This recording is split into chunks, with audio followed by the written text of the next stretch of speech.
man, it is pouring out here. It really sets the mood after I just got my revenge on Lydia. Can't wait to go back inside. Whoa, what the heck? Who are you? And why are you... Oh, whoa there, buddy. What are you doing with that lava? Hey. Whoa.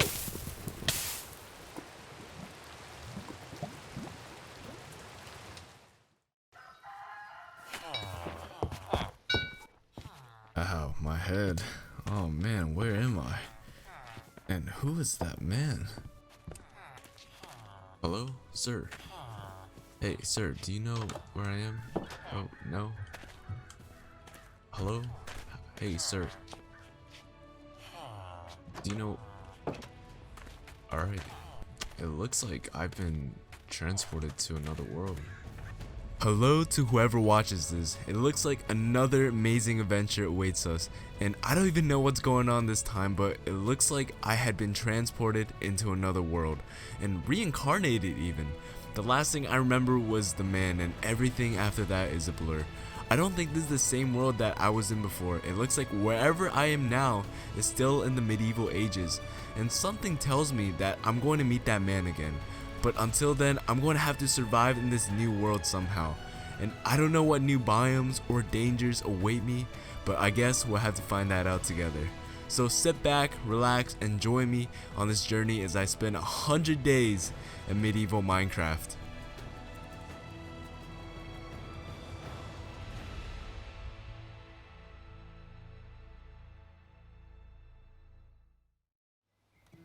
Starting on day 1, I had spawned in a village near the beach, and there were giant pumpkins everywhere. Looks like a nice area.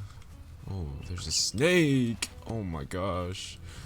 I'm not trying to die in this world. I noticed that I had a quest book in my inventory, and I thought maybe completing all of the quests could give me some clues about the man. There were a total of 12 quests, and we had already completed the first one just by beginning. It gave me some food, water, and wood just to get started. Hey there, Chad. Thank you for all of your service in providing food to the village. Your service is greatly appreciated. Thank you. And then I walked around the village a bit and found a house with a stash of gold, and so I robbed them. I'm sorry, I took your loot. Don't tell the other villagers, alright? Whoa, guard, I didn't do anything. Medusa. Yeah, Medusa's boss bar appeared as I was stealing from the villagers, and it made me a little worried, so I kept my eyes low and proceeded with caution throughout the village. Just a little bit freaked out. But eventually her bar disappeared, and I continued to look around the village and found this little guy. Oh, hey there. Oh, I can pick you up. I'll leave you be. I stole some more stuff from the villagers and was about to head out until I got attacked by this little goblin. Oh, little Shrek. What the? Oh, get away from me.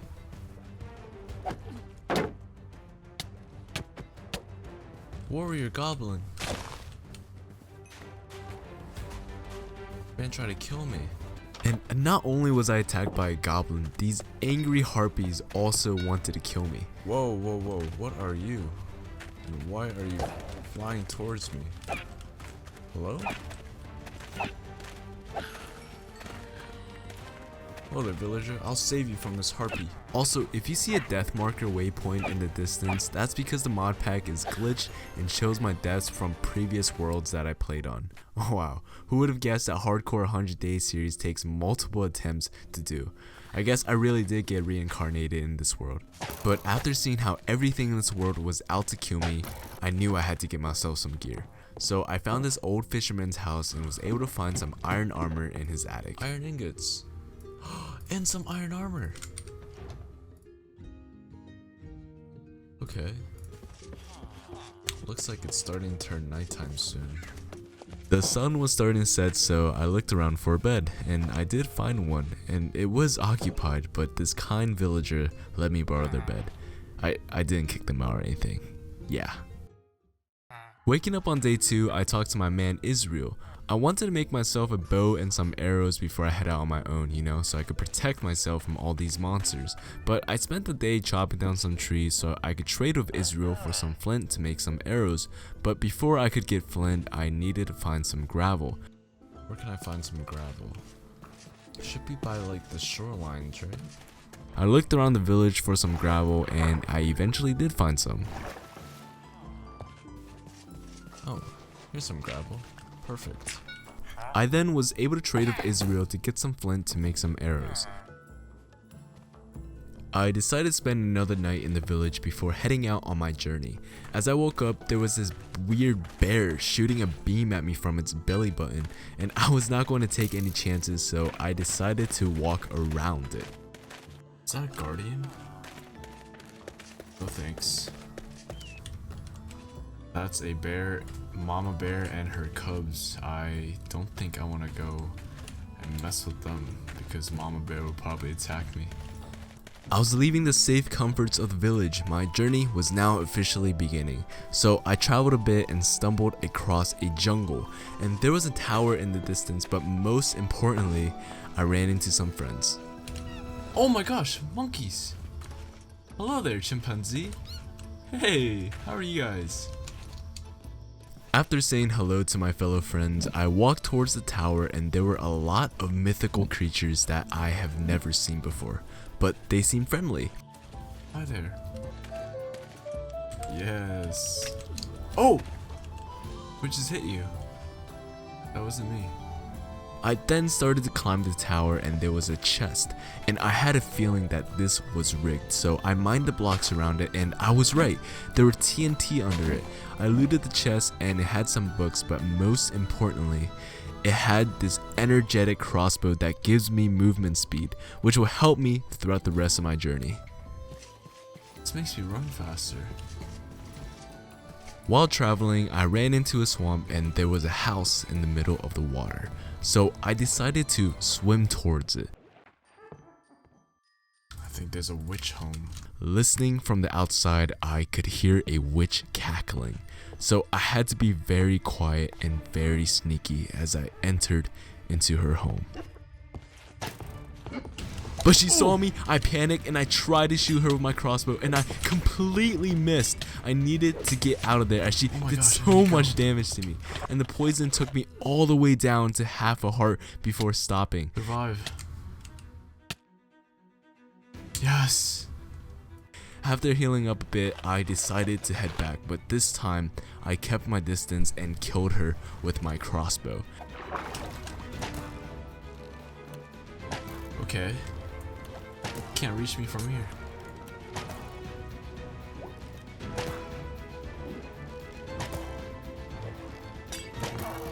Okay. We killed the witch. And I went back inside her house, but she had absolutely nothing.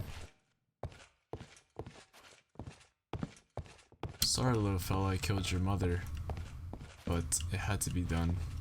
Since I didn't have a bed, I saw a graveyard in the distance and I thought it'd be a good idea to explore it. Oh wow, what was I thinking? Looking through a graveyard in the middle of the night? Man, I must have been feeling extra ballsy that night while playing. But there was a skeleton at the entrance with a book. And it looks like whoever was here died of some kind of disease, but I didn't care, so you know me, I needed some loot and I started digging up the graves and looted them. Ooh, golden apples. But I swear, every time I would look into the chest, I heard footsteps behind me. Babe. I keep hearing footsteps. Who's here? Who's here? The whole thing was creepy, but I did find some armor and some other good stuff. On day 4, I found a abandoned tavern. There wasn't anything good in it and all the food was rotten, so I assume no one's been here for a long time. It looks like everything's gone rotten. Oh, it's raining inside the building. This place looks abandoned. But I did find some more of these satyrs chilling outside and I joined along with them as we just vibed to the music. Then I just slept the night in the tavern. The next day, I found out that I had skill points which I could use and put them all into Constitution, which would give me extra hearts and knockback resistance. And as I was walking through the snowy terrain, I found a guy's house. It was Mr. Gatekeeper. Do you happen to know... Oh, a gatekeeper. I learned that the gatekeepers usually have a portal that leads us to another dimension, but it looked like Mr. Gatekeeper no longer had his. Mr. Gatekeeper, where's your portal?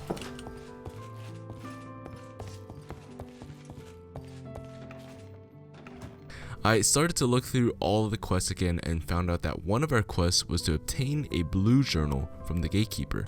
And this was perfect. All we needed was to find a book so then we can trade it for the blue journal. But before that, I started to mine because another quest of ours was to craft a light and dark chest, and we needed to find some cold deep stone to craft it. And I fell into a cave and found this minotaur trying to charge at me, but I was able to kill it with my crossbow. I mined some ores and headed back to the surface where Mr. Gatekeeper allowed me to stay with him and sleep off the night. Thank you. When I woke up in the morning, I heard something that I don't want to hear. Someone was growling at me from outside. What's that growling sound? I wanted to go out and find out who was growling at me, so I went to investigate. Oh my god! What the? As soon as I stepped outside, I immediately got attacked by this wolfman, but I was able to kill it by attacking it through a hole that I made. Yo buddy, come square up. The man just came running at me. And after killing it, I just set off to go find some sugarcane because I needed to make some books to obtain the blue journal. But then I just found a village instead, so I just took their bookshelves. You have paper, but you also have a book, and I might just take it. Since it was getting dark, I decided to spend the night at the village. And the next day that I woke up, I went back to Mr. Gatekeeper. Hello, Mr. Gatekeeper, I have a book for you. And I was able to hand in the book that I had stolen from the village and obtain the blue journal from him. Let's go, we completed our first quest. So now we have completed 2 out of the 12 quests, and actually for completing the gatekeeper's quest, we were rewarded with the blocks needed to build a portal to the other dimensions. Oh shoot. I spent the rest of the day mining and found a ravine. Would you look at that? I don't know why, everything just seems so creepy. Like, what are those down there? I'm still really new to this world, so I think that's why I'm so cautious about everything that I encounter. But then my pickaxe broke, so I went back to the surface. On day 8, I decided to build a portal to the Everbright dimension. I thought maybe the reason why I ended up in this medieval world might have been connected to the portals, so I wanted to go and explore whatever was on the other side. Goodbye, Gatekeeper. I'll see you on the other side. When I got to the Everbright, I spawned on top of a lake, and everything was just so beautiful. There was a sign in the distance, so I swam towards it.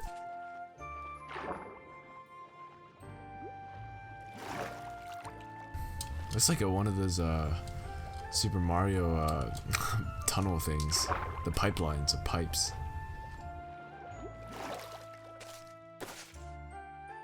Oh, what's that? Huh. We will meet again. Interesting. Who's we? I wasn't too sure who the sign was referring to. I thought this might be a clue to the man, so I decided to jump. Oh, looks like there's water down there. Alright, I guess this is our Mario calling. Let's go. Oh, this place is... Oh, shoot. No, this place is really creepy.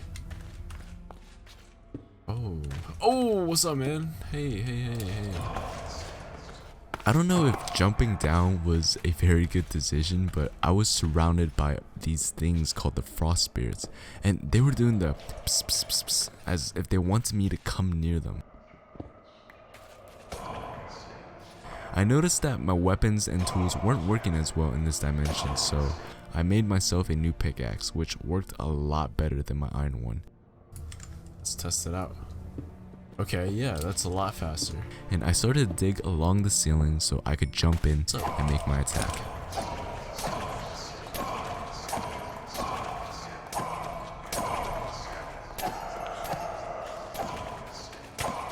Ow. There has to be a spawner here somewhere, right? In here? Oh, there it is. Let's go.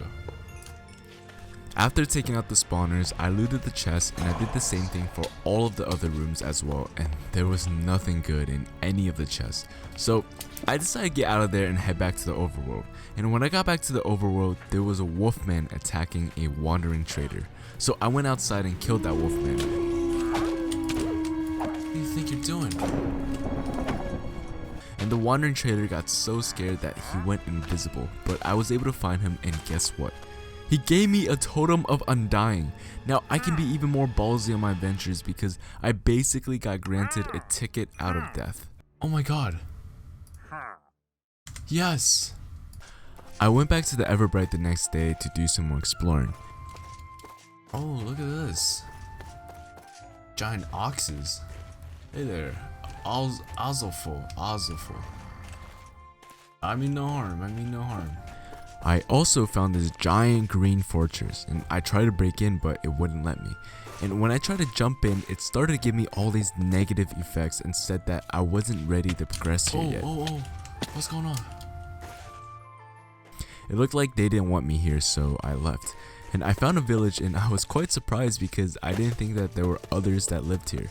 Hello there, is anybody home? Oh, what's up there? Melissa, I'm sorry to disturb you, but continue to sleep. But they didn't have anything, so I just went back home. Villagers are sleeping. Vincent, my dear. Unemployed. On day 10, I was back in the overworld and wanted to go out on a journey. I walked through the forest and eventually came across another graveyard. And yes, I dug up the graves and looted them. But then I went inside and there was a skeleton armor stand waiting for me at the entrance. Oh, that was a guy for a minute. Hello, is anybody home? No one seemed to be home, but I found a trapdoor that led down to a basement. Oh wow. I went down and what I saw down there was not very appetizing. It's like there's blood on the ground. What is this? It looked like a torture room, but I was able to get a diamond chestplate from whoever was down here. Diamond chestplate! There were also 2 patients down here, and I assumed they weren't here for a doctor's visit since they were locked up in a cell, so I freed them. Yo! What happened in here, guys? How'd you guys get in here?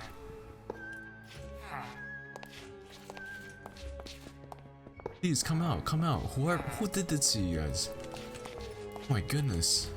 It was getting dark, so I went upstairs and slept in the bedroom. I'm gonna go to sleep. When I woke up, I noticed that there was a lever behind the bed that was activating a piston behind the walls. So I broke the wall down and found a secret chest with a diamond shovel that smelts things and an ancient debris. I started to head back home, but all the animals in the forest decided to attack me for some reason. This mountain lion. I'm sorry, raccoon. I didn't mean to hit you. I also found this nether structure with a chest with nothing too good in it, and then I just got chased by a bear all the way home. What the?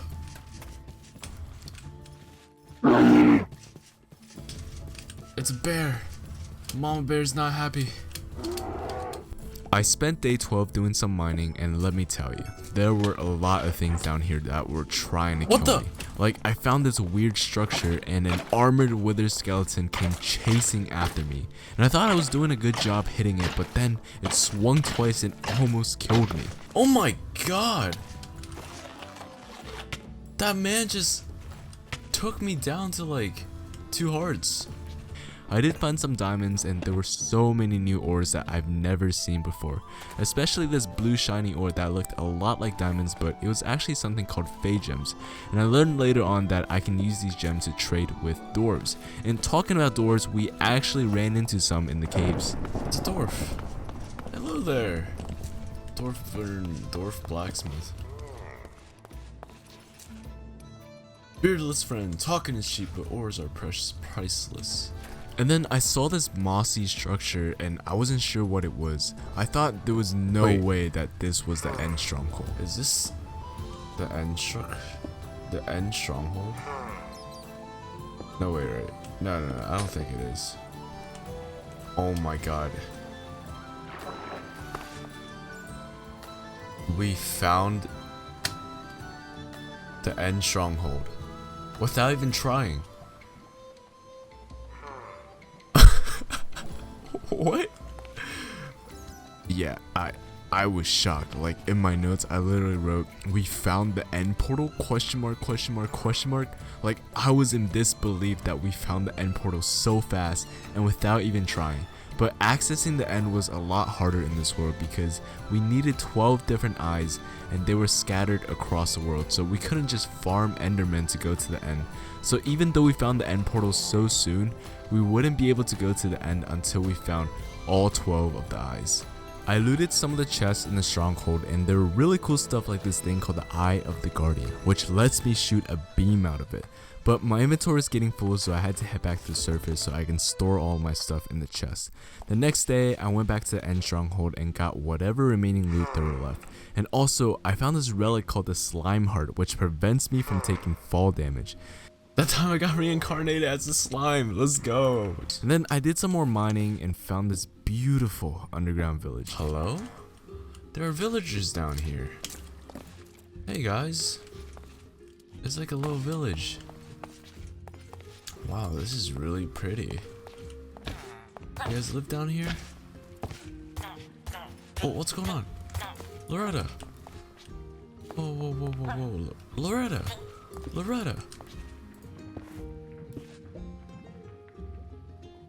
Chill out there. Are you alright? You're unemployed. Are you the only person that lives here? And also, I found this giant magma cavern, and below it, there was a jumping zombie.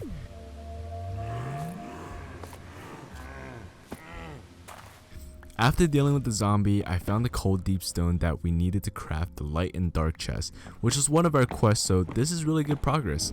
And while traversing through the caves, I found a forge structure, which didn't allow me to break any blocks, so I just left it alone.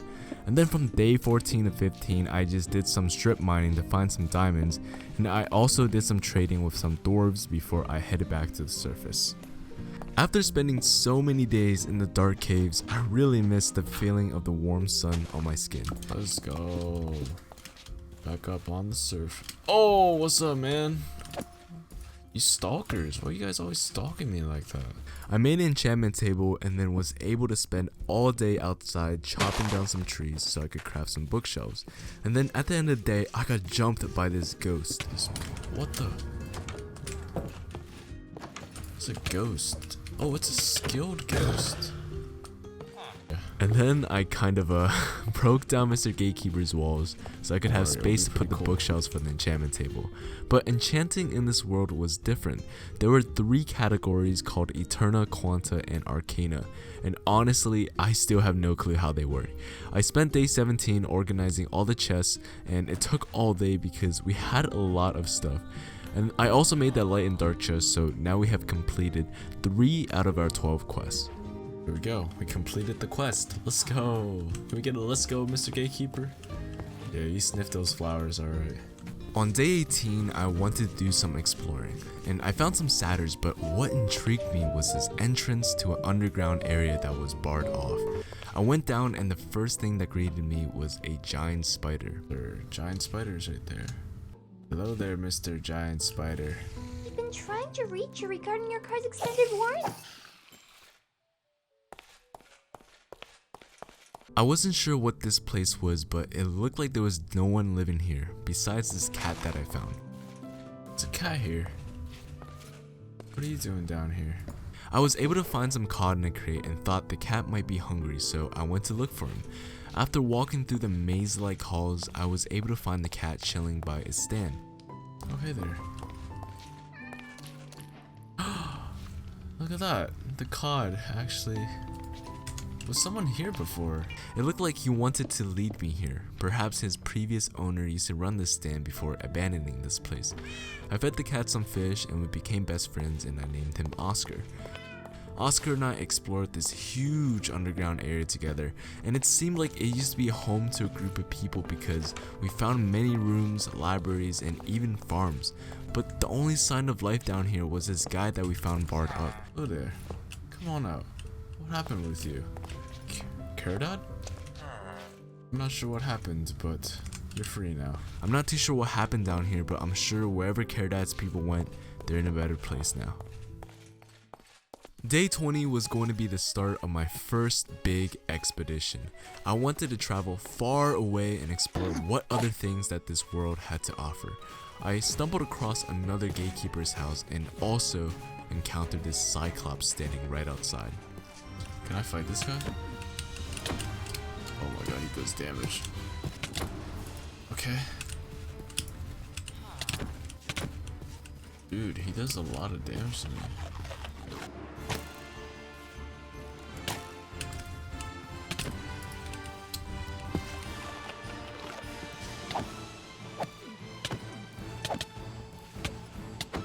Let's go. Kill the Cyclops.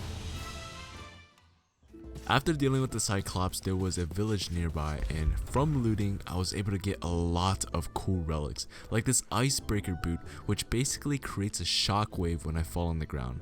I also found a squire's bag, which gives me extra relic slots, and I found magma walker boots, and these bad boys, let me tell you, they allow me to walk on lava, so when we go to the nether, these things would come in handy. The next day, these two bears kept chasing me. I don't know what I did to annoy them. I'm literally just walking through the forest, not disturbing them or anything, but they were getting on my nerves, so I just killed them. Are you guys still chasing me? Alright, you know what? You guys are dead.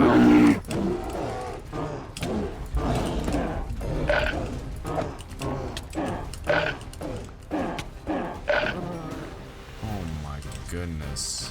Why do you want the smoke when you can't handle the smoke? I continued my journey and stumbled across a plains biome. Oh my gosh, it's a plains biome. Never thought I'd see one of these. Just straight up open nothingness. And in this plains biome, there was another village. While I was looting the chest, I got attacked by these little goblins.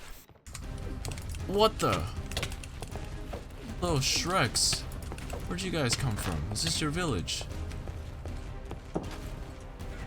Why are you attacking me? I decided to spend the night in the village, and the next day I looted another one of these wizard towers, which only had some books in it. And then I saw this area that looked like some kind of ruins, but there was a ladder that led underground, so I went down and it turned out it was a little lizard men village. Hello there. Lizard men. Kobold villagers. Whoa there, whoa there. I'm just here to check out what you guys have. Is this what your bed is? That's pretty cool. And then I also found the Cyclops trapped in a pumpkin, and it was pretty funny. What are you doing? Looking like a titan over here.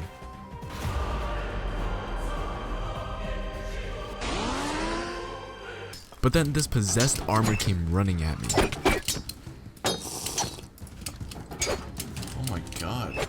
This man does damage.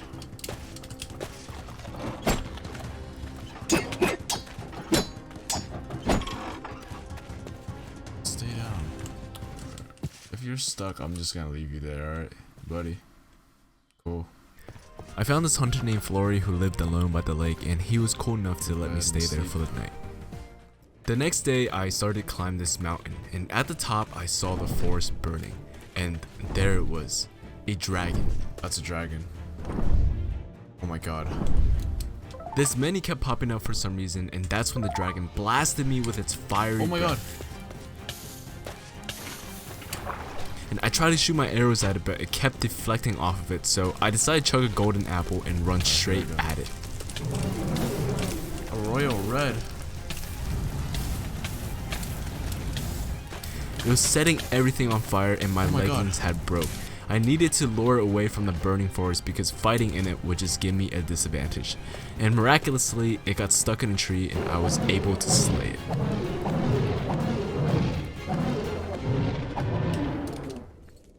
Okay.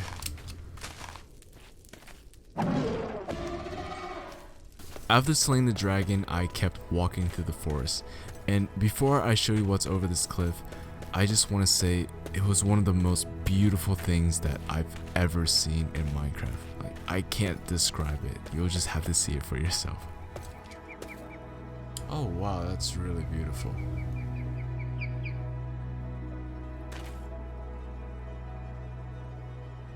I can't see farther than that. Okay, render distance is loading. That is really beautiful, guys. Oh my god. You know what? I'm gonna...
I said it before and I'll say it again. Life moves pretty fast. You don't stop and look around once in a while, you could miss it. It's truly amazing how something so beautiful can be found in Minecraft. As I walked along the beach, I saw a sea serpent and knew I had to chase it down. So I started swimming after it. Yo, Moi, I'm coming to kill you.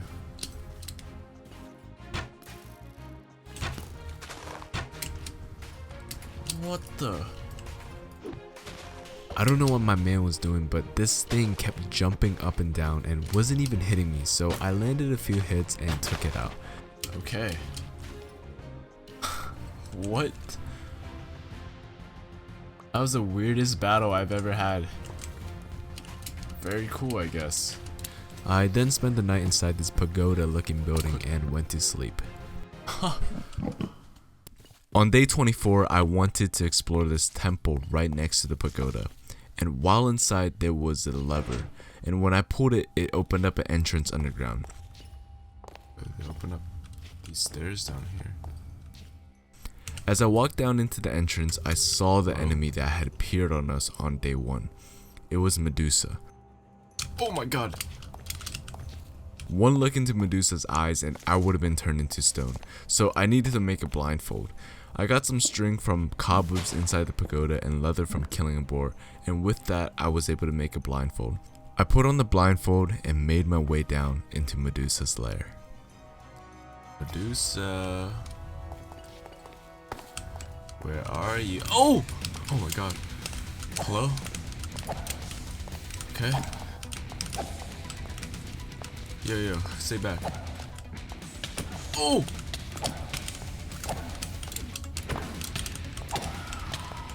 Alright, that wasn't even that bad, but she poisoned me. After killing Medusa, I had her head as a weapon, and I thought this is pretty cool because now we can basically turn anything into stone. Yo, let's go! We got a Medusa head. We make things to stone with this thing. Alright, I'm gonna get out of here, so I don't want to spend more time down here.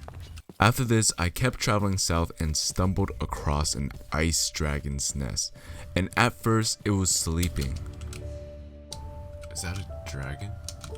But then it suddenly woke up and started chasing me. Oh my god! It's a dragon. It's chasing me. I was not ready to fight another dragon with my armor all broken, and this time it's also a dragon from ice and fire, so it's a lot more powerful than the royal red dragon that we killed before. I don't think I'm ready to fight a dragon yet. It kept chasing me and shooting me with its icy breath, and eventually it got me. I'm frozen. It froze me in place and I couldn't do anything. I was chugging golden apples trying to come up with a plan on how I was going to escape this thing. And that's when I realized I had Medusa's head. So I held Medusa's petrifying gaze right in front of the dragon, praying that it would work and turn it into stone. Oh my god. And luckily, it worked. Oh! I turned it to stone. Oh my god. With it turned into stone, it was still moving for some reason, but now I couldn't kill it, and it couldn't kill me. Okay. I made a bed and went to sleep, and I was kind of sad that I couldn't loot the dragon for its dragon scales, but I'd rather have my life than dying to a dragon to get its dragon scales. It's too bad I can't loot it though. My inventory was getting full, so I had to end this expedition and head back home.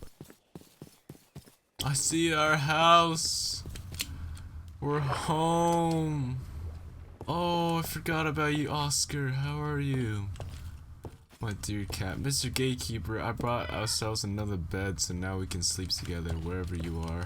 But I would say that it was a pretty successful expedition. And once I got back home, I spent the night organizing the chests.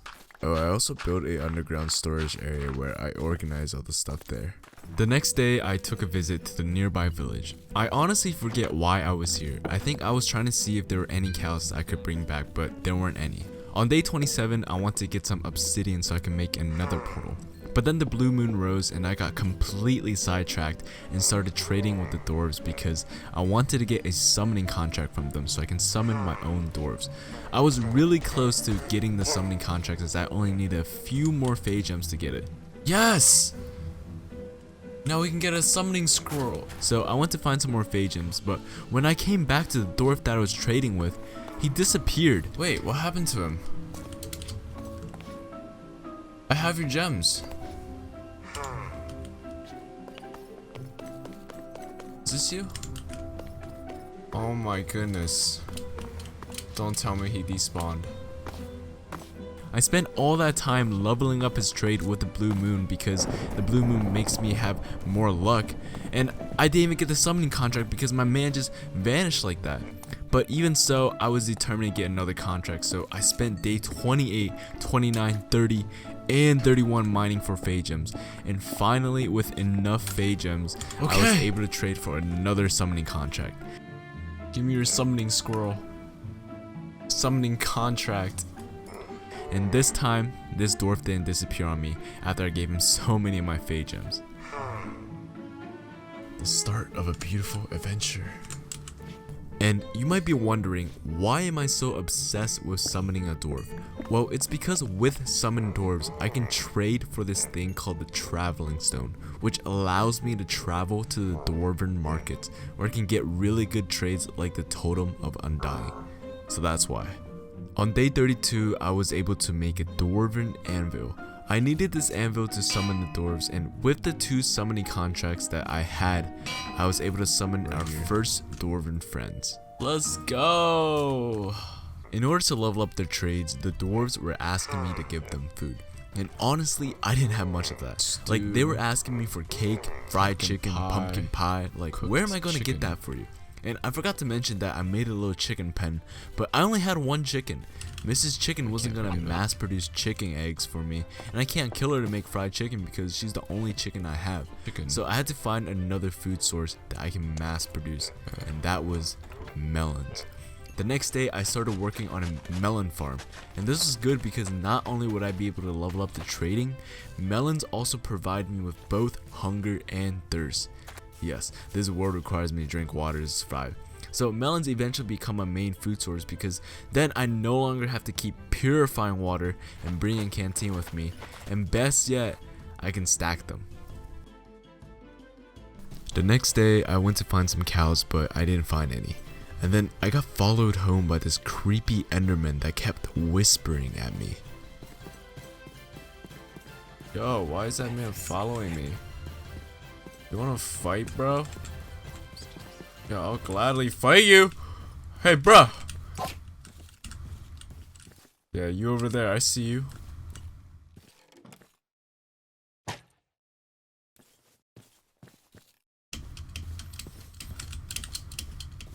Oh, my nipples are hard. What? Yo, guys, just ignore that. I think I was I think I was like the whispering made me have like goosebumps, and then like yeah, just ignore that. I'm sorry. Yeah, so the next 3 days I went to do some more mining for Fey gems because I was really close to getting the dwarf to level 3 trading. And also, remember when I was mining for obsidian and got sidetracked? Yeah, I was also mining for obsidian so I can finally go to the nether. On day 38, we finally got our dwarves to level 3 and unlocked the traveling stone trade. Are you going to turn into a level 3? Oh! But then I realized, in order to get the traveling stone, I needed an inactive traveling stone. Like, what? I can't just buy it with some Fey gems? How am I supposed to get to the dwarven market now? And at this point, I had a wake-up call. I can't keep getting myself sidetracked because we basically wasted 10 whole days trying to get a traveling stone, and we didn't even get one. I still had so many quests to complete, worlds to explore, and I'm here messing with some dwarves. So I was like, alright, you know what? I'm going to the nether, and I won't let these dwarves sidetrack me again. Okay, here we go. Into the nether. Spoiler alert, I get sidetracked again in the future. And yeah, just like that, we're in the nether now. We kind of spawned in a pretty poopy spot, but that's alright. I just dug my way out, and the first thing that came to greet me was a hoglin. Oh wow.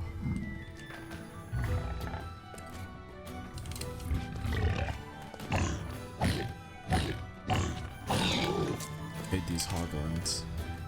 I realized that I should probably get some gold so piglins wouldn't attack me. So I went back to the overworld and made myself some golden boots.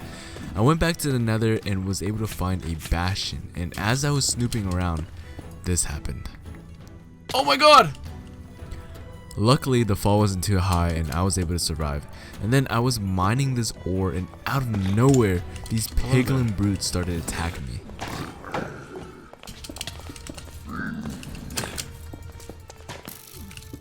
Why are they attacking me?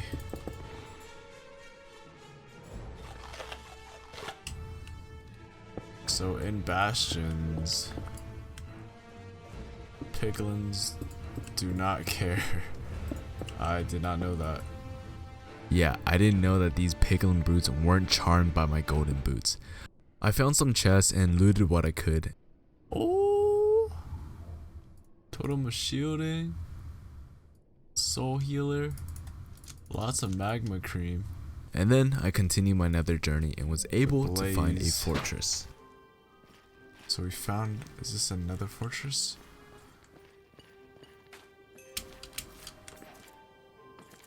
Looks like we found ourselves another fortress. I spent the whole day exploring the nether fortress, and I'm really glad I did, because in the chest I would find the most important items that I would use literally all the time for the rest of the journey. The first crucial thing that I found was a warping scroll. With these things I can set my home somewhere, and when I want to go back home, I use the scroll and it will teleport me back. Although it's a one-time use item, it's going to help me in sticky situations or when I go on a long journey. The second thing was the buzzy nest. This thing spawns bees that will attack for me, really useful in battle. But the most important thing out of all three of the things was the iron golem kit. This thing spawns an iron golem that will fight for me, and if you know iron golems, they're scary. You don't want to get on its bad side, and now I have something that can spawn an iron golem to protect and stay by my side at all times. If I had to rate every loot that I've found so far, this thing is on the top of the tier list.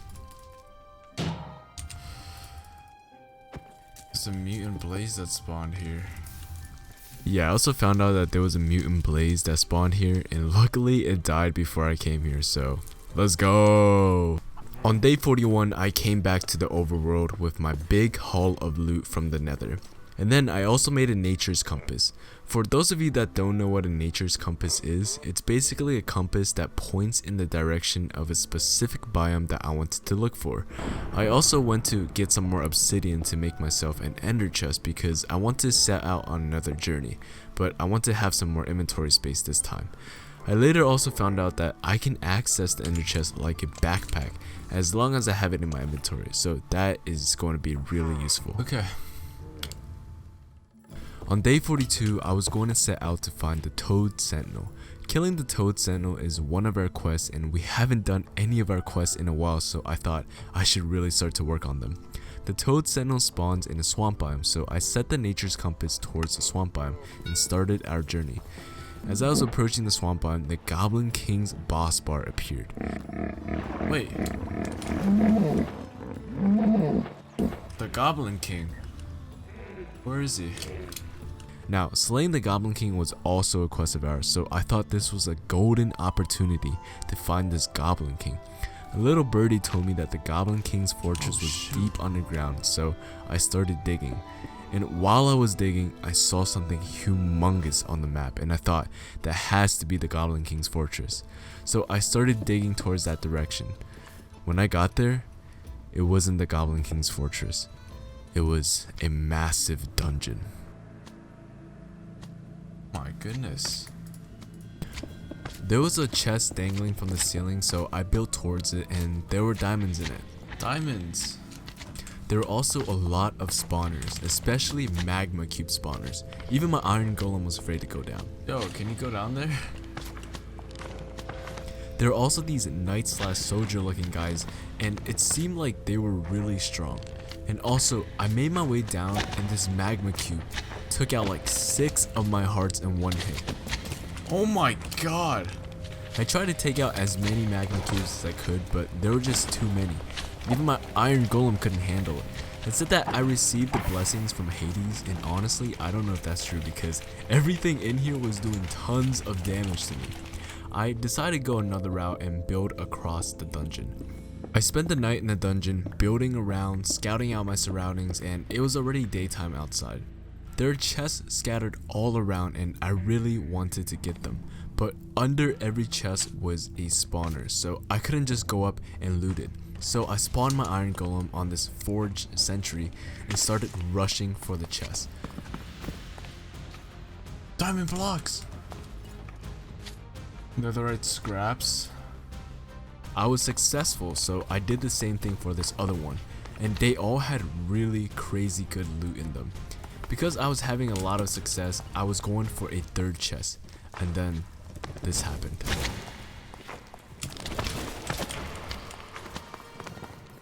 Oh my god! That magma cube just almost killed me.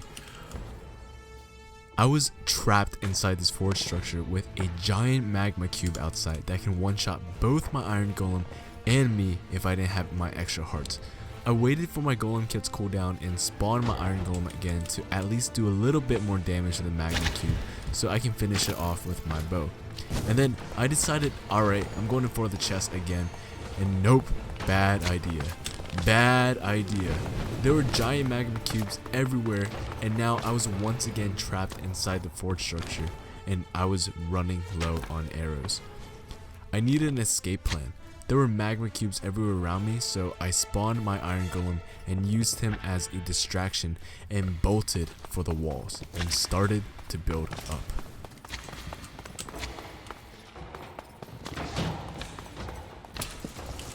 Here's the mission to escape. Alright. Let's get out of here. Let's go find the Goblin King and beat his booty up. So then I spent day 44 trying to find wherever the Goblin King's castle was, and I was digging everywhere. It said that his castle usually spawned underground on a lava lake, so I started digging towards a lava lake. And when I got to the lava lake, I didn't see his castle, but I almost died. What the?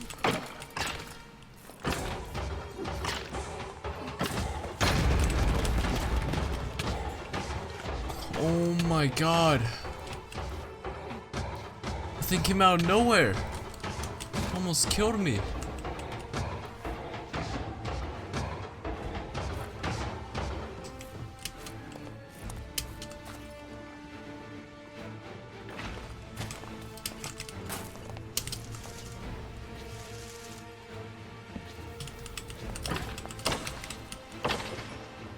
Bastard.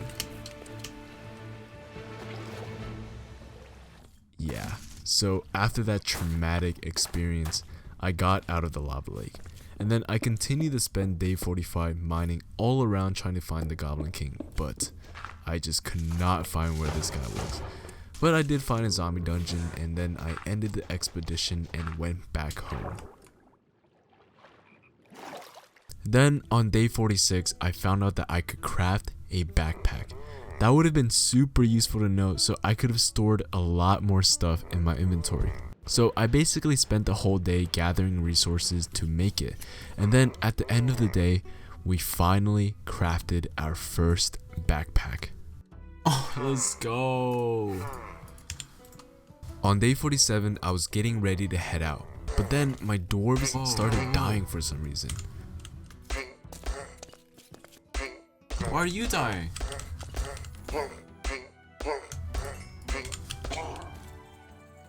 Why did my dwarves just die? I don't know why they died, but it's whatever. They aren't my main priority anymore. And I still needed to complete my quest, so I started to head out again to find the Toad Sentinel. And guess what? You won't believe this. We found the Goblin King's castle. Like what? It was on the surface the whole time, literally 10 blocks away from the hole that I dug underground. Is this the Goblin King's castle? It's right here. If I just walked a little bit more, I would have found it. Oh my god. I wasted no time and infiltrated his castle with my iron golem. Like, what were they going to do? These goblins were half my size. It was like all of these elementary school kids decided to gang up on me. Like, look at this guy. His name was Gobber. What's up, you Gobber? You're shooting at me, you little bastard. How am I supposed to take this seriously when my man's name was literally Gobber? After taking care of daycare, I was expecting the Goblin King to be this big, muscular being. But my man literally looked like he just came home from kindergarten. He was literally so annoying to fight because he kept teleporting away, and eventually I didn't even know where he went. He was playing hide and seek with me, and I spent the whole night looking for him, and then after a while I finally found him hiding in the secret room. There you are, you little bastard. You're hiding in a secret room. Now die. Nah, you're not escaping. You're chilling here with. Oh my god, he can teleport. Get back here.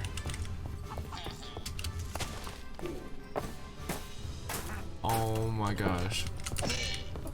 Yeah. Oh my god. And I was able to kill him and take his crown. Oh my god, I killed him. He got the crown.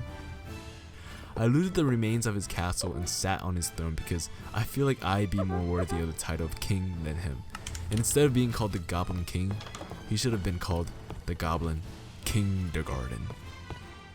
Alright, I'll stop now. I'm sorry for that terrible joke. The next day, I went to the swamp biome to find the Toad Sentinel. I stumbled upon this witch village, and while I was walking across the witch village, the Toad Sentinel boss bar showed up. I hear a witch in here. Oh, guys, the Toad Sentinel's around here somewhere. That means that we were close, and unlike the Goblin King's castle, I was able to find the Toad Sentinel immediately. There he is.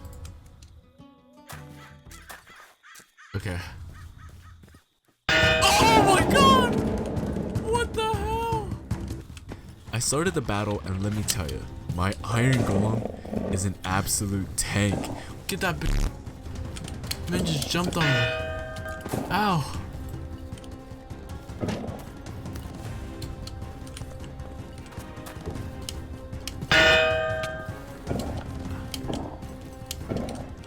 Ow, he hurts.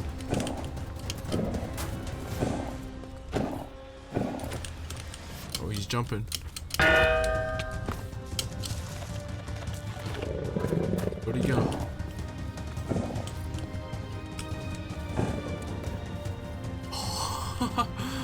golem just did everything.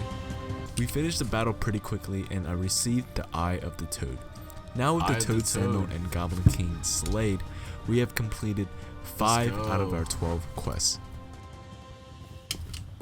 I went back home after completing our quests and I was playing around with the Eye of the Toad.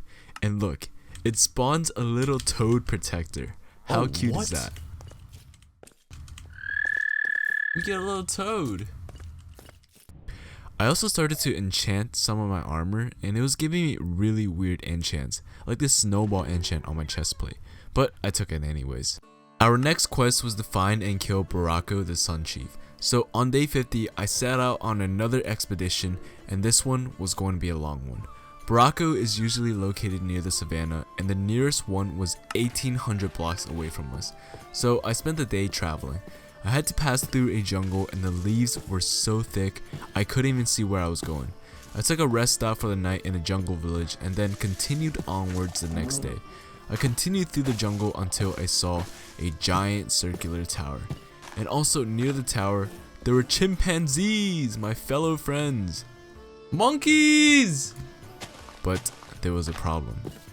Remember how I got snowball on my chestplate? Well, I found out that it throws snowballs at any nearby mobs. And the monkeys got mad at me. I didn't mean to harm you. No! My armor. So, I had to slaughter their family. I'm sorry. Don't hurt. Ah! I'm sorry. Sorry, monkeys. I'm not gonna kill you, kid. But your parents had to die. You're gonna grow up to be big and strong. Yeah, let's not talk about that. But I went to explore the tower and there were pillager spawners on each floor. And at the very top there was a monolith that required keys. And I found out that I needed to destroy every spawner on each floor of the tower to get the keys. So I spent the next day trying to find all the spawners, but it was taking way too long. And I realized, what am I doing? I'm getting sidetracked again. I can't be spending all my time in this stupid tower when I have quests to complete. I needed to focus on finding Barako, so I started traveling again. And then on day 53, we reached the savannah. Oh, Bob, Savannah.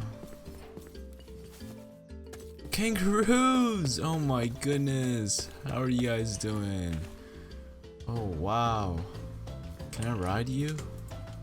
No, I can't. Oh, well, it was really nice seeing you all here. There's a waystone. Taking that.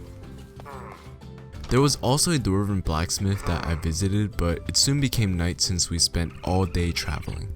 The next day, I went up another wizard tower, and this one gave us another crossbow that makes us run fast.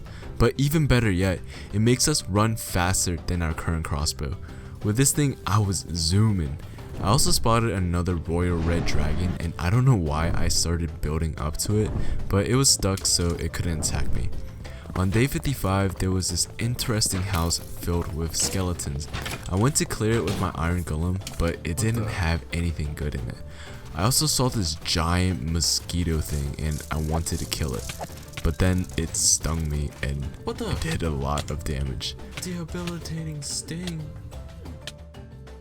Oh my god, is this thing actually gonna kill me? Oh my gosh. I might die. Come on. I'm good. Holy crap, that thing stung me so hard. I continued to look for Barako, but I didn't find him anywhere. On day 56, I went to this pillager outpost and cleared it out. Get blocked. In it, I was able to find my first eye for the end portal, the corrupted eye. I also found a desert temple. I dug down to where the chests were, and this is where I found my second eye. The old eye. So that's pretty cool. We found 2 eyes in one day. There were also these dual wield scythes that I found that were really cool, so I'll definitely be testing that out in the future. Like a praying mantis. The next day, I was able to find another rune, and in the chest there were 2 more warping scrolls, so those would come in handy.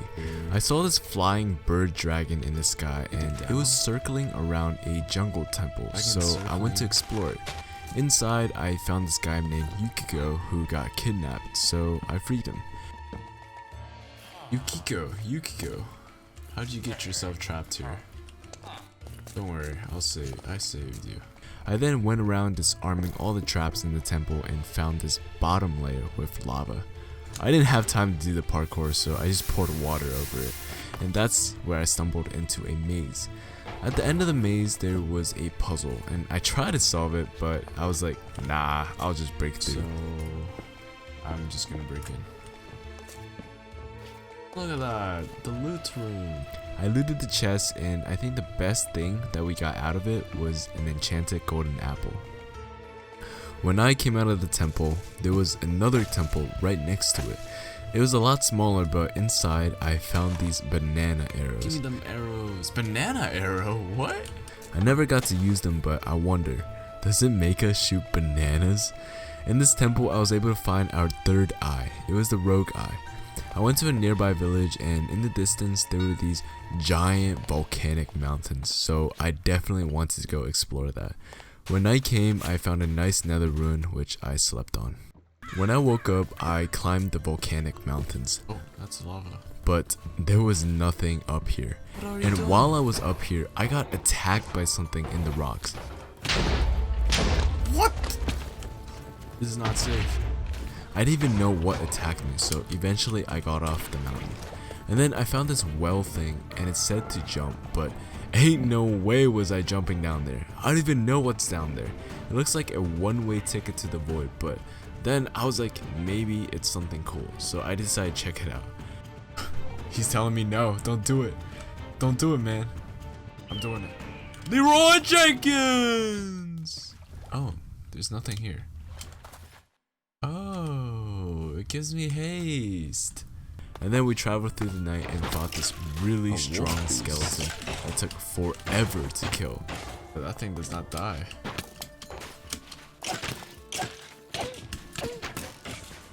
Look my leggings.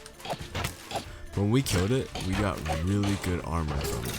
We got this chest plate that was indestructible, and it had really good enchants on it. Let's go. I continued to search for Barako, but I found this giant Leviathan fossil instead. What killed this thing?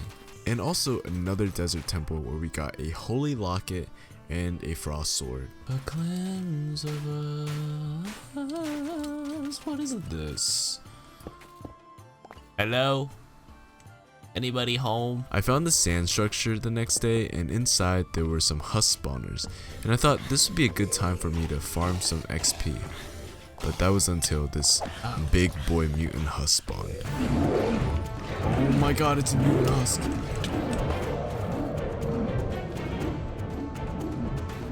Looks like it's dying. Oh my god, I just broke something. My helmet. So I dipped out of the place and went to sleep. When I woke up, I got attacked by these desert bandits, so I killed them, and the guy dropped a dungeon key.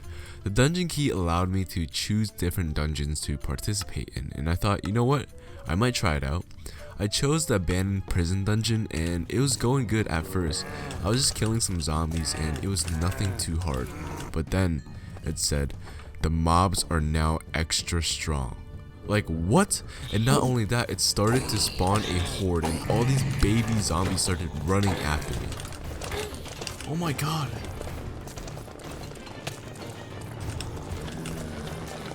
There was no way I could fight all of them, so I kept running and trying to dodge and weave. There was no escape. I had to finish the dungeon if I wanted to leave, but there was no way I could do that without dying.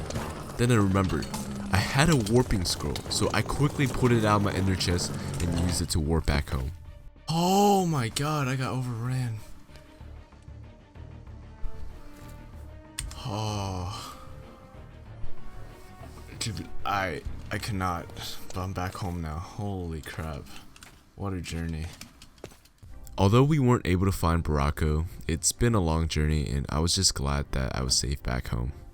The next day, I realized that I had this relic called the Bastion Ring, which makes piglins neutral to me. So I decided to go back to the Bastion and test it out. And it was working, kind of. It seemed like these piglin brutes were no longer attacking me. There was also a goblin trader that traded 2 netherite ingots for a totem of undying. And I thought I might as well because I popped my last totem of undying.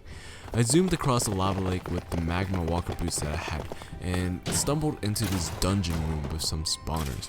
I explored it a bit and just looted whatever I could find. The next day I mined into this nether mine shaft. While I was here I found a fireball spellbook. This thing basically allows me to shoot an explosive fireball. So of course I had to go try it out and it was pretty cool. Okay.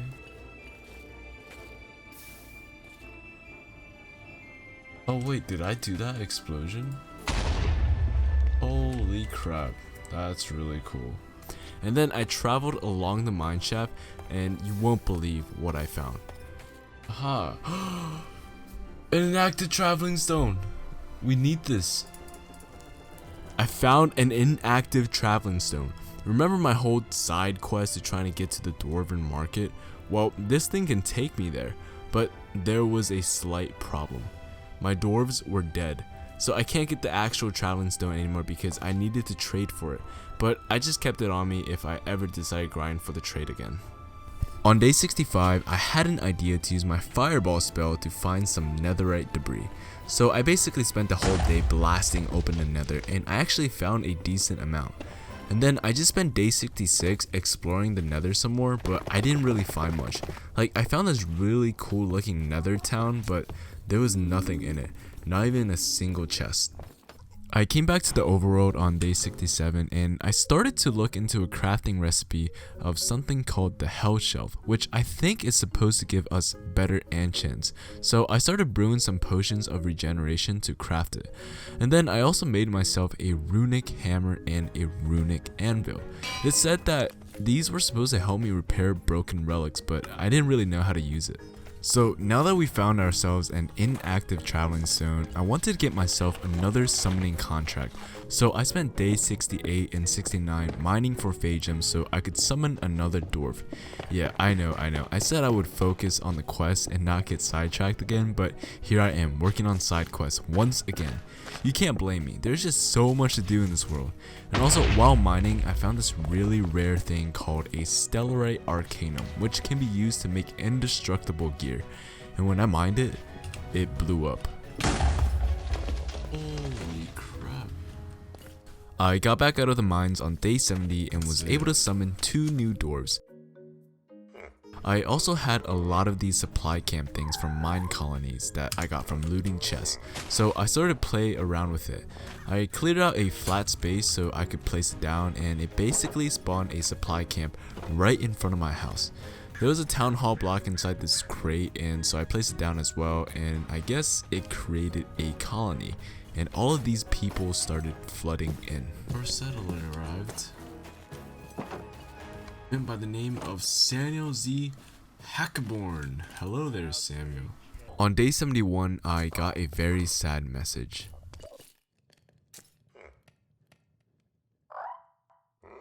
No, Samuel Z. Hackaborn has died. Yeah, my man Samuel didn't even live for a day. I felt really bad that he died so quickly, so I hired some mercenaries to hopefully protect the colony. Oh yeah. On day 72, I was getting ready to set out on one of our longest journey yet. And in fact, it is going to be our longest journey. Like, I literally never come back to this house again until the very end. I knew I still had a lot of quests to complete and very little time left. So it was time to focus up and not get sidetracked again. Because I couldn't find Barako, I decided that I would start working on another quest, which was to slay the beast, Frostmaw. Frostmaw lives near a snowy taiga, so I set my nature's compass to the nearest snowy taiga, and the nearest one was 4,666 blocks away. So yeah, this was definitely going to be a long journey. It's time for an adventure! I traversed through forests, climbed the tallest of mountains, and even sludged across wet swamps. And I found this giant wooden structure, and of course, I went to check it out. It was swarming with mobs, but it was nothing that my iron golem and I couldn't handle. Alright, let's get him, boys. Let's get him.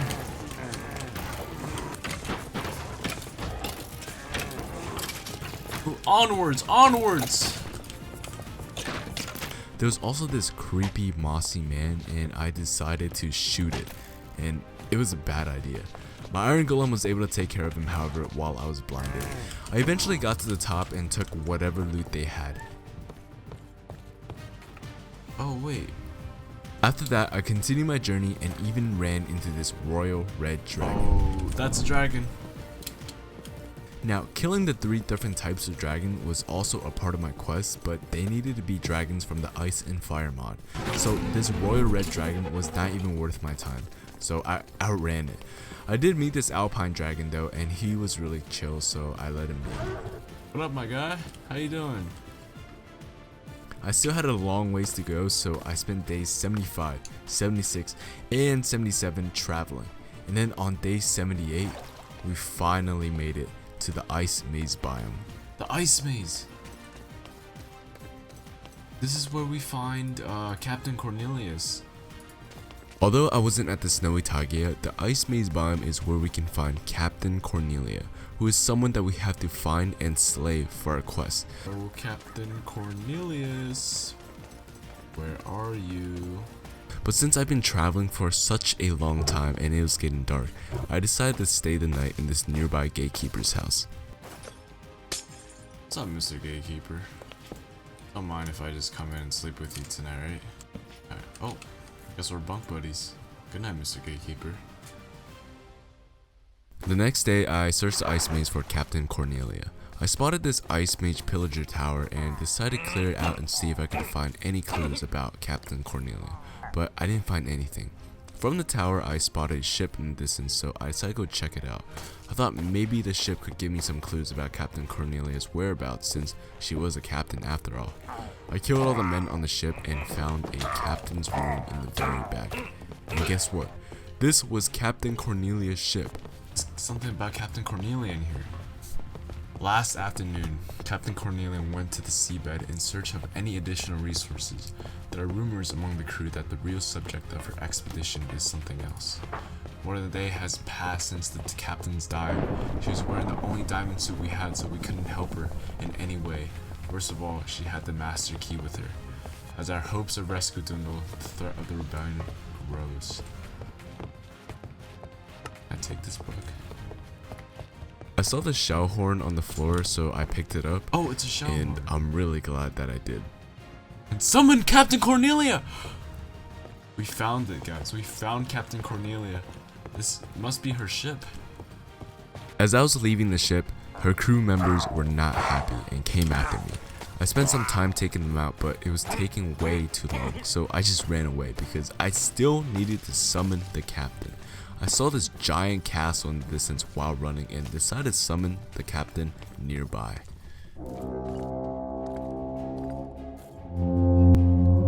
Oh my god! It's her.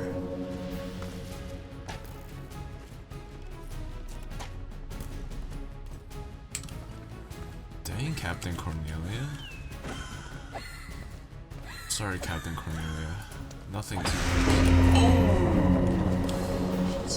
She's not happy. Oh, it's raining.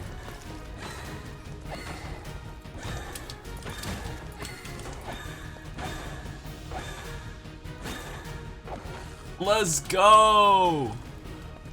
We killed Captain Cornelia. We got the frozen key. And our quest book is back now, somehow. I lost that thing. I guess it's back now. So now that we killed Captain Cornelia, we only had 6 more quests left, which were to kill Frostmaw, Barako, the Ferris Rotnot, and the 3 types of dragons. But before we do that, I wanted to explore this giant castle that we found, which I later found out that it's called the End Castle. This place was massive. It had long hallways and so many rooms. One of the rooms that I stumbled in seemed to be a throne room guarded by pillagers. They're skilled pillagers, so they say. Oh my god. No, Iron Golem, why are you pulling me in? And where the throne was, there was a hole, so I jumped down and saw a chest. I made sure that the chest wasn't rigged and just found a lot of armor in it. There was a courtyard area that seemed like to be a marketplace for the people that lived here, and I also found this room and there was an ancient debris just sitting there, so of course I took it.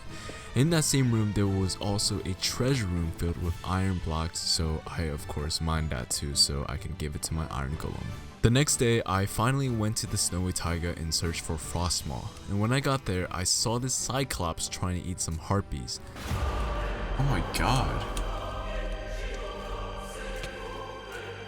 I don't think okay, I'll leave you guys be. I then found this little house nearby and that's where I met my friend Dan Hansen. Oh, Dan Hansen. You're starving. Let me see if I have some watermelon. We got a companion. Awesome. He said that he wanted to join me on my quest and I let him know that it was going to be dangerous, but he still wanted to come anyways. Dang, you're missing all your shots, buddy. So the next day Dan and I went out together to find Frostmaw, and while we were searching we encountered an ice dragon. Oh, there's a dragon. Alright, this is our time to shine. Alright, buddy. Last time.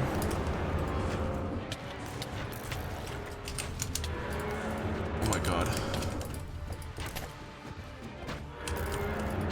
Okay, come on.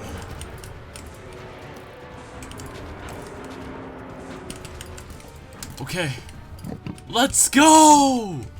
Let's go! Get out of here. Oh my gosh, no. Dang. Don't walk in the spikes. I was so happy that we were able to kill an ice dragon because if you remember the last time we ran into an ice dragon, we had to use Medusa's head as a last resort to turn it to stone.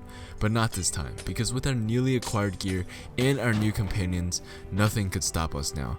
With the ice dragon killed, that means we've completed 7 out of our 12 quests, and the only 2 dragons now remaining were the electric and fire dragons. And I looted up the dragon's corpse and it gave me a whopping 24 dragon scales. 24 dragon scales? That's insane. That's basically enough to craft a full set of dragon scale armor. We took a rest stop in this graveyard and looted the graves before we head out the next day. I found another kobold village and thought that it would be a good idea to stop and get some food from them so I could give it to Dan so he wouldn't starve to death. And then as I climbed out from the village, I heard the sounds of a dragon lurking above us.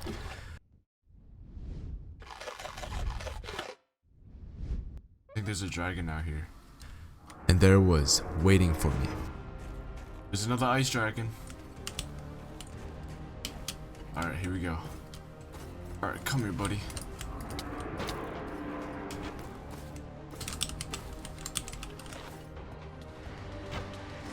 But as I was fighting the dragon, something tragic happened. No! No, Dane!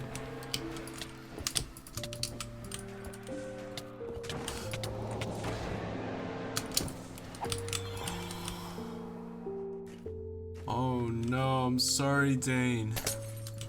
I'm sorry I had to end like this. I felt terrible. Dan knew that traveling with me was going to be dangerous, but yet he still wanted to fight alongside me.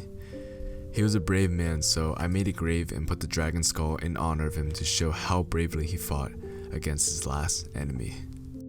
Putting this dragon skull here because you killed the dragon. You were a dragon slayer. This skull will symbolize your bravery and courage. May I see you in the next life. Oh, Dan Hansen. You're starving. We got a companion. Hey, Dane. I am on a mission. Okay. Alright, Dane. We're gonna go find a monster named Frostmaw. Oh, but first let's kill this black bear because it's attacking me. Let's go! Let's go! Get out of here! Oh my gosh, no. Dang, dang, dang, dang, dang. Don't walk in the spikes. Dang, what are you doing? That's my...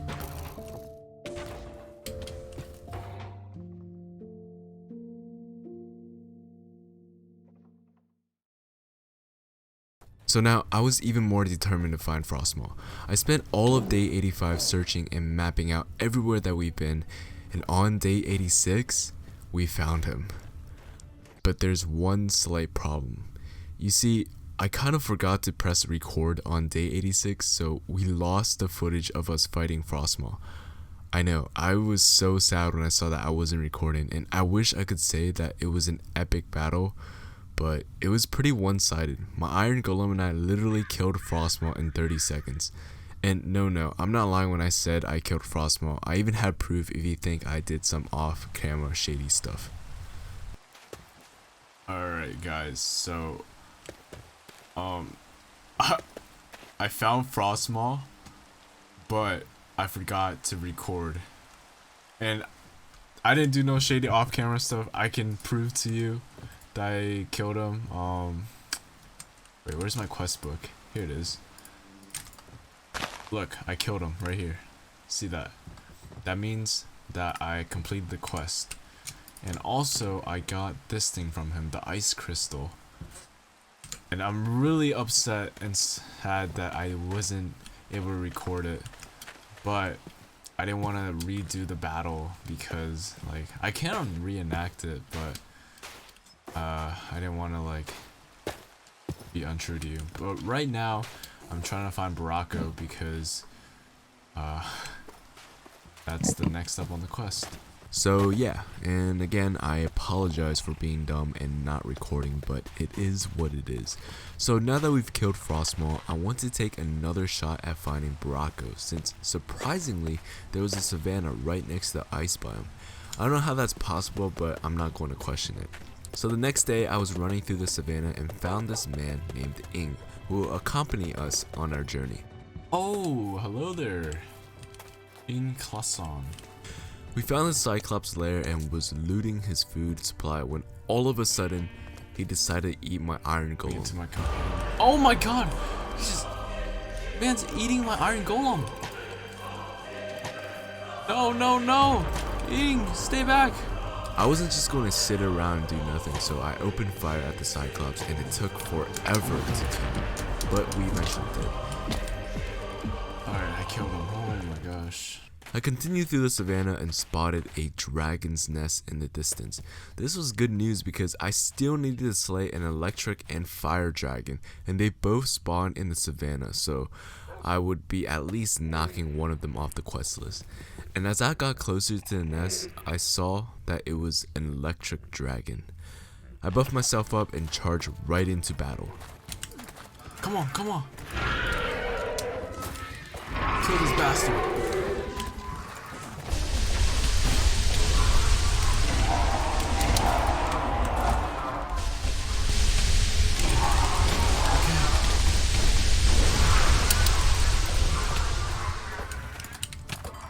Let's go! Oh no, Ing got killed. And unfortunately for Ing, he fought a valiant battle and died. I continued to search for Barako on day 88 and day 89, but all I found was this giant lighthouse which I spent the night in.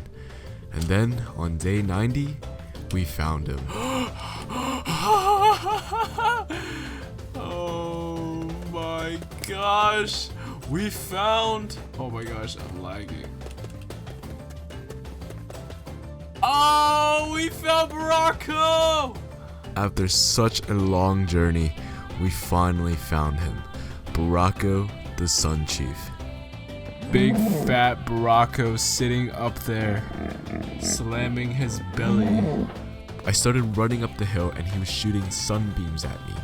Whoa, he's already shooting at me.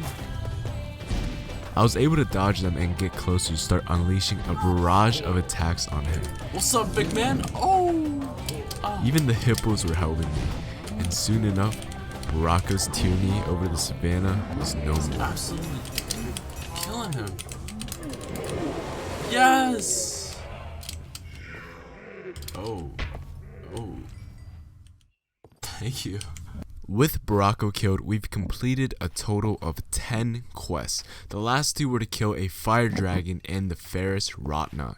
I took Baracco's mask and also his followers. Oh. Yeah. And then the next day, I went out to find a fire dragon. I walked through a burnt forest because I thought this would be the perfect environment for where a fire dragon would be because it's all charred up. But nope, I didn't see a fire dragon here. And then I went to this town called Rock, and it had a waystone, which was perfect because now I can teleport back home and come back. So I decided to make a trip home to store all the new gear that I got from our long journey. I think the last time we were home was like day 72 or something, so we've been away for quite a long time. I also made myself a fresh set of dragon scale armor since mine was kinda breaking. I also did some enchanting before I headed back to Rock, and when I went back, I was walking along the sand when something set me on fire. Why am I on fire?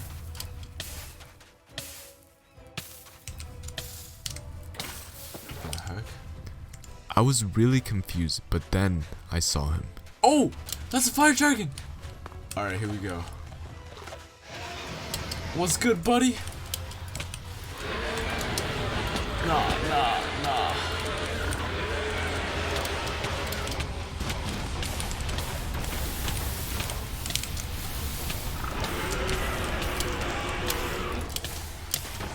Okay.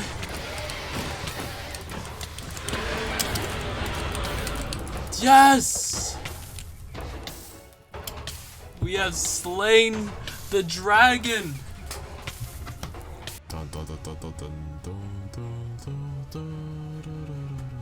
We have killed all 4 or 3 types of dragons.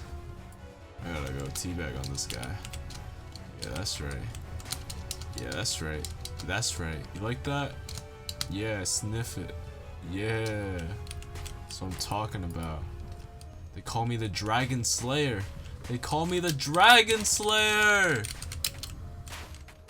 As you can tell, I was pretty happy that we killed the fire dragon, but we've slain our last dragon, making us complete 11 out of our 12 quests. So now we only had one more quest left, which was to find and kill the Ferris Rotnot. And this man was located underground, so I knew I only had a few more days left, and there was no time to waste. I immediately started digging underground to try and find wherever this man was located, and I spent all of day 94 mining trying to find him, and then on day 95, I mined into a zombie dungeon thingy. What is this?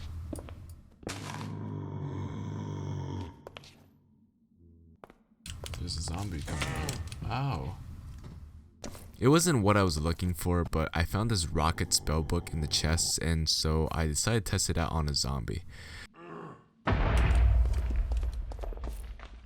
And then I started to mine again, but dug into this room. And guess what? Oh, there he is. The Ferris Rotnot. It was the Ferris Oh, Rotnot. He was in the room right next door to the zombie dungeon, and I didn't even know. So I engaged in battle with him, and I used my iron golem as bait. Oh my god.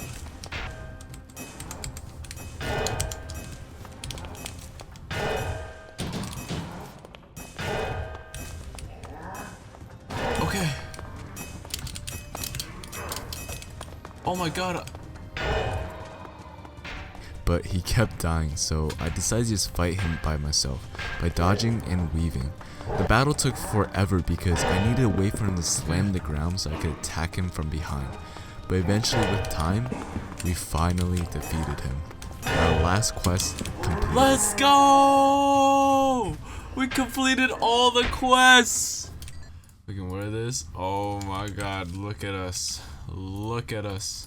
Got his hammer as well. Oh my god. Ooh, oh, look at the animation on this thing.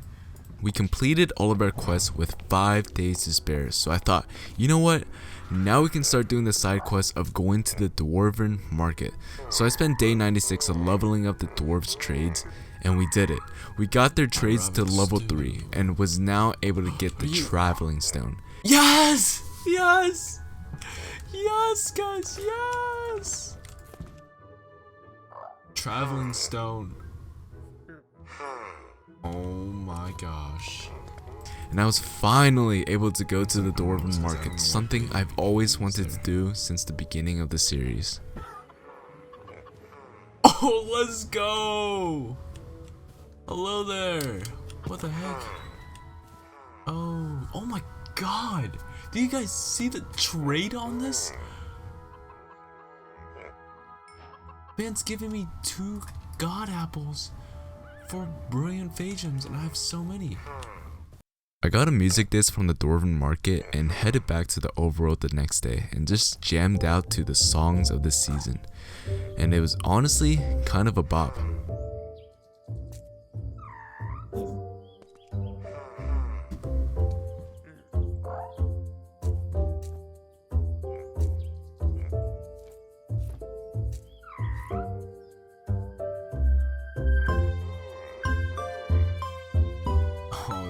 Banger, guys. Yo, come on, let's dance. I also went back to the Dwarven Market and they had new trades, so I was able to get this summoning contract for a winter pixie, and she was kinda sassy. Such inconvenience. Why did you summon me, mortal? This ordeal will most certainly lead to your premature demise. But then maybe we can be friends. She wanted snow, so I got some for her, but then I guess she started to take a liking to me after giving her all that snow.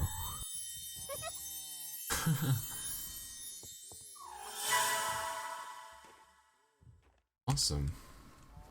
I didn't really know what else to do now since we've completed all of our quests, so I thought, you know what? We're going to go on one last adventure before we end our journey. I went back to Modpack to explore it and found this tower filled with pillagers. So I went and killed every last one of them.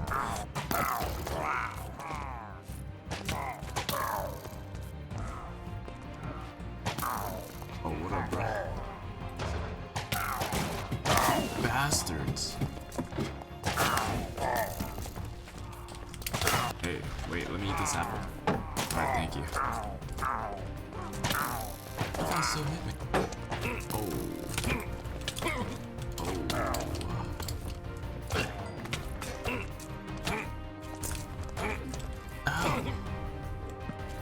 Then I found a Modpack local library and kept hitting this bell that summoned a librarian, but I think they got mad at me. Oh, hello there, Mr. Librarian. Hey! I met a friend named Olaf Winter who was willing to join me on my last couple of days in this world. I remember passing by a giant bandit tower in the Badlands, so Olaf and I decided to storm the tower. There were so many bandits, but bit by bit, floor by floor, we kept pushing forward. And for Olaf, he went out with a bang. No! I kept moving forward without Olaf and decided to take a shortcut to the top. How much further do we have? It was a dangerous climb. There were even bandits trying to shoot me off.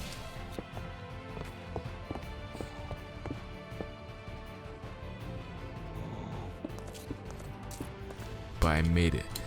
And then, as I was looting, the sun started to set, and I knew tomorrow would be the end of our journey.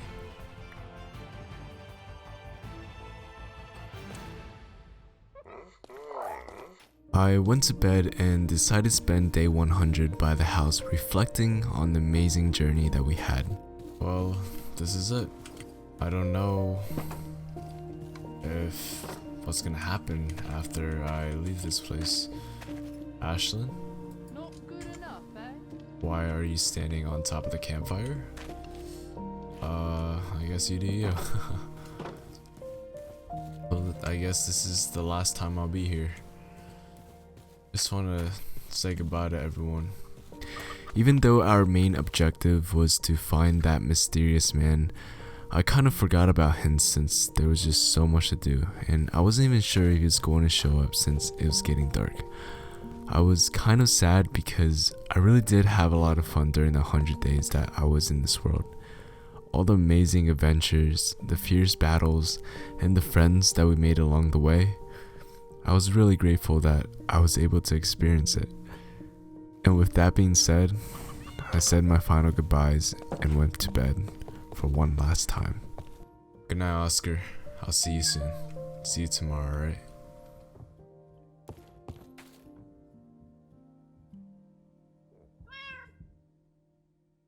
Hello, it's me again, and I am here to remind you to hit that like and subscribe button. And thank you for watching. That's all. Bye.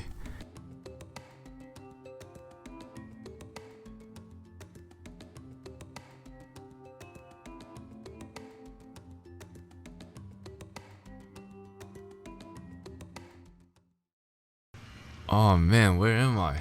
This isn't my house. Why'd I wake up here? Whoa, yo, who are you? Yo, I remember you. You've impressed me. What do you mean I've impressed you? I've been watching you all this time? What? What do you mean? Tell me who you are. All of this is just a show for them. Who's dumb? You're nothing but a puppet for their entertainment. Yo, who's dumb? You keep saying dumb, but who are they? Oh my god. You're trying to kill me here. I'm about to die. It's time for the next act. Do not disappoint them. Who's dumb? Yo!